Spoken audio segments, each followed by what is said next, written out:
Tema kita menjaga istiqamah setelah Ramadan. Pertama saya jelaskan makna istiqamah menurut asal katanya. Kita bisa lihat dalam Al-Quran. A'udzubillahi minasyaitonirrajim. Innal ladzina qalu rabbuna Allah.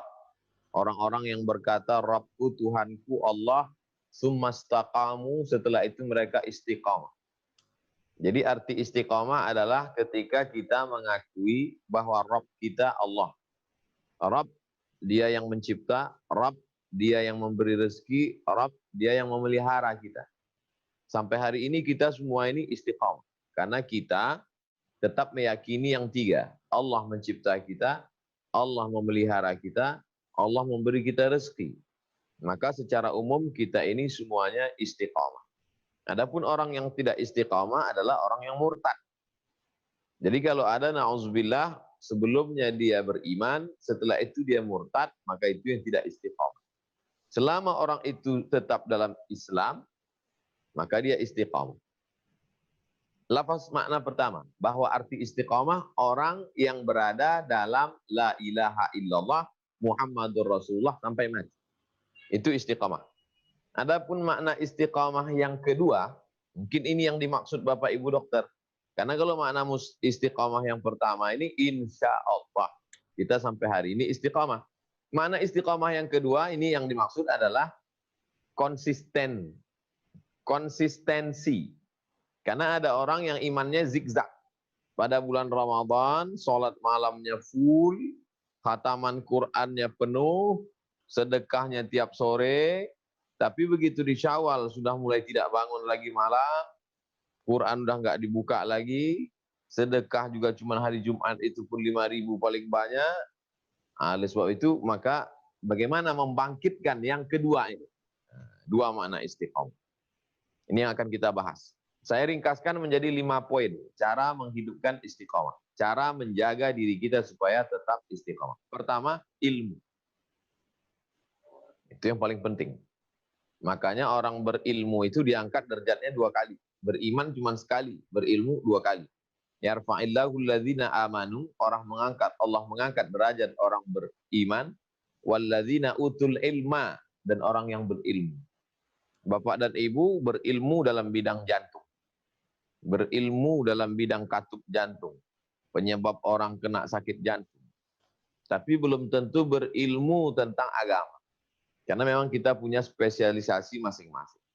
Maka yang pertama ini perlu diluruskan ilmu bahwa ibadah dalam Islam itu adalah untuk bekal menghadap Allah, satu sisi.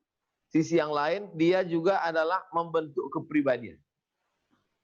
Banyak orang hanya satu sisi saja.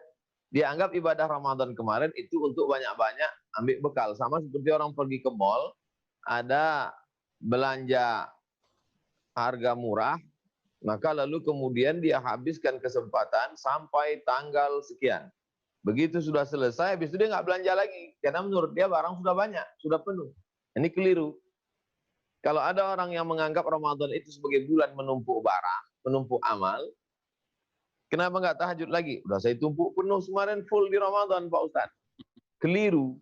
Karena ilmunya nggak benar. Ilmu pengetahuan yang benar adalah Ramadan itu bukan bulan menumpuk amal, tapi bulan membentuk kepribadian diri, membiasakan diri. Kalau sudah terbiasa kita merasakan lapar, jadi ringan bersedekah.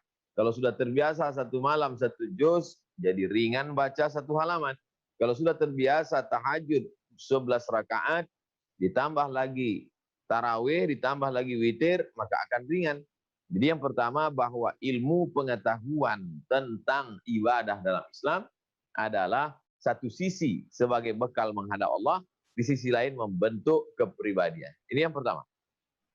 Yang kedua, bahwa dalam Islam itu ada yang disebut ibadah memiliki keutamaan karena di tempat tertentu. Misalnya di Masjidil Haram menjadi 100.000. Sama seperti di Masjidil Haram 100.000 dilaksanakan di masjid dekat rumah kita sekali 100.000 kali di masjid dekat kita sama dengan sekali di Masjidil Haram. Ini keutamaan tempat. Ada namanya keutamaan orang. Nabi, di bawah Nabi, wali-wali, para ulama-ulama soleh. Artinya nggak semua orang dapat. Ada keutamaan hari, hari Jumat. Ada keutamaan bulan, bulan Ramadan. Jadi kalau ada orang banyak beramal di bulan Ramadan, berkurang di bulan yang lain, banyak orang beramal di hari Jumat, tidak seperti hari yang lain, banyak beramal di tanah suci Makkah, tidak begitu di luar Makkah, itu normal, itu wajar. Yang tidak wajar itu adalah sampai tidak beramal sama sekali, nah itu tidak wajar. Oleh sebab itu ada keutamaan orang, ada keutamaan tempat, ada keutamaan waktu. Beda antara tahajud malam dengan sholat duha pagi. Nah, pintu-pintu yang sudah di stasiun-stasiun yang sudah disediakan ini kita mesti berhenti di sana. Berhenti di tempat kemuliaan, berhenti di hari kemuliaan, berhenti di bulan kemuliaan, berhenti di momen kemuliaan, berhenti di malam kemuliaan, berhenti di waktu kemuliaan. Jadi stasiun-stasiun ini memang kita mesti berhenti di sana. Nah, oleh sebab itu sebetulnya kalau kita perhatikan hampir tidak lepas kita dari stasiun-stasiun itu. Habis Ramadan, ketemu lagi yang namanya momen Ayamul Bait 13, 14, 15. Yang lebih rapat padat lagi Senin Kemis. Yang lebih lagi Nabi puasa Nabi Daud, sehari makan, sehari puasa, sehari makan, sehari puasa. Jadi artinya bahwa kita lepas dari satu momen, momen berikutnya itu tetap ada. Maka kita harus cermat mendapati, mencari ini. Jadi supaya kita tidak lepas dari satu momen. Kalau kita manfaatkan hanya momen Ramadan saja, maka momen hari masih ada hari Jumat, masih ada malam Jumat, masih ada hari subuh, masih ada hari tengah malam tahajud. Nah, ini beberapa momen. Yang keempat, yang ketiga kita mesti sering melihat orang sakit. Melihat orang sakit itu membuat kita istiqomah. Cerita orang sakit pada keluarga besar rumah sakit itu mubazir. Nggak perlu panjang-panjang cerita. Kalau saya ceramah di kantor dinas, cerita tentang orang sakit saya tekankan. Tapi kepada Bapak Ibu, yang saya khawatir, saking seringnya ngelihat orang sakit, nggak lagi ngambil pelajaran. Nah, ada orang nggak selera lagi melihat makanan. Loh, Bapak, saya udah nggak selera lagi ngelihat makanan Pak Ustadz. Kenapa? Karena tiap hari kerja di rumah makan. Itu memang sudah membuat orang menjadi sensor itu sudah hilang. Orang kalau sering kerja di rumah makan sampai nggak selera makan. Ada. Nauzubillah, mohon maaf. Ada orang sampai nggak ada selera lagi melihat perempuan karena sudah tiap hari melihat perempuan. Perancang-perancang busana, mau make up itu.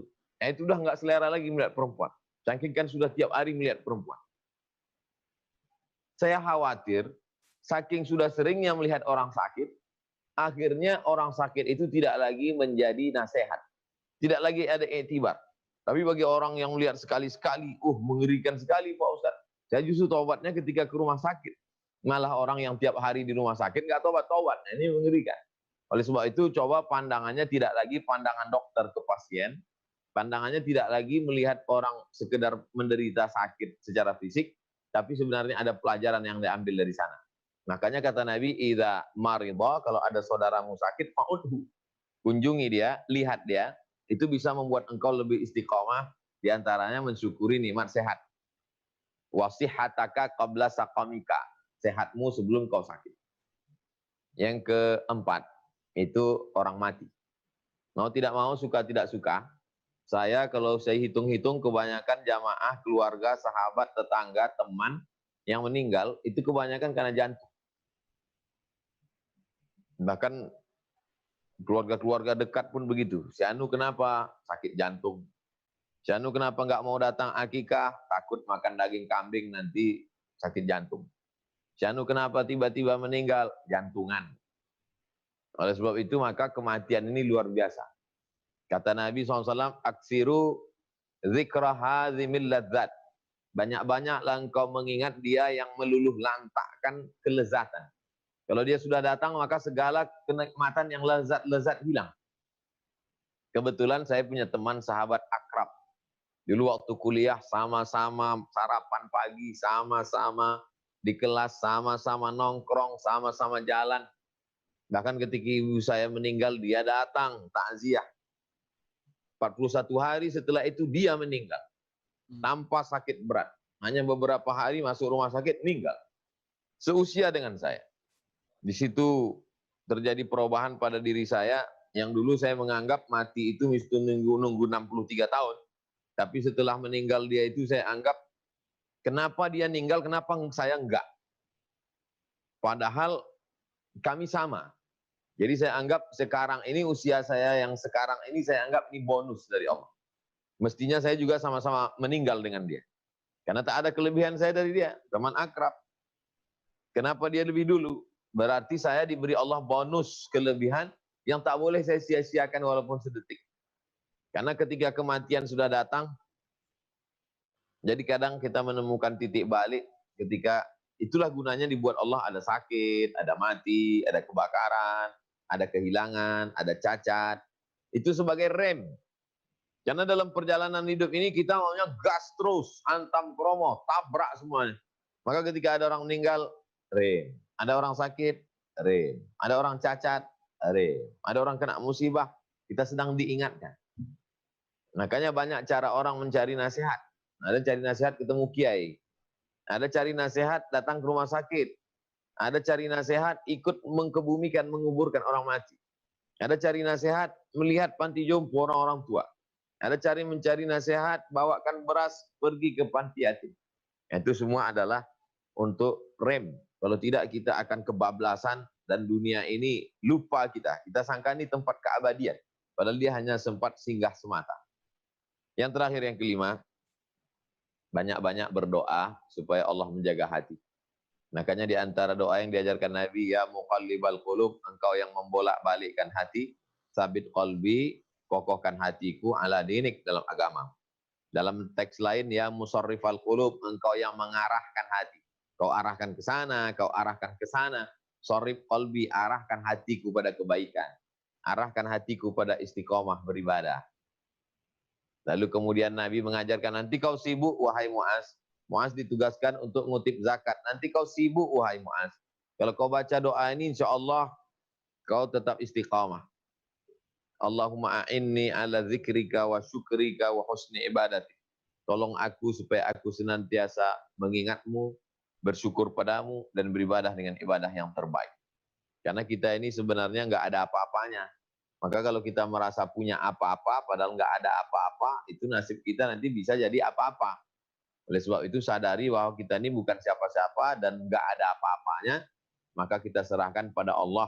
Mumpung hidup masih diberi amanah, mumpung badan masih sehat, maka kita manfaatkan, itu membangkitkan semangat untuk beramal, beramal, beramal, beramal. Saya kira sebagai pengantar dialog petang ini Pak Dokter, saya cukupkan sampai sekian. Untuk selanjutnya kita lebih banyak interaktif. Terima kasih. Wassalamualaikum warahmatullahi wabarakatuh.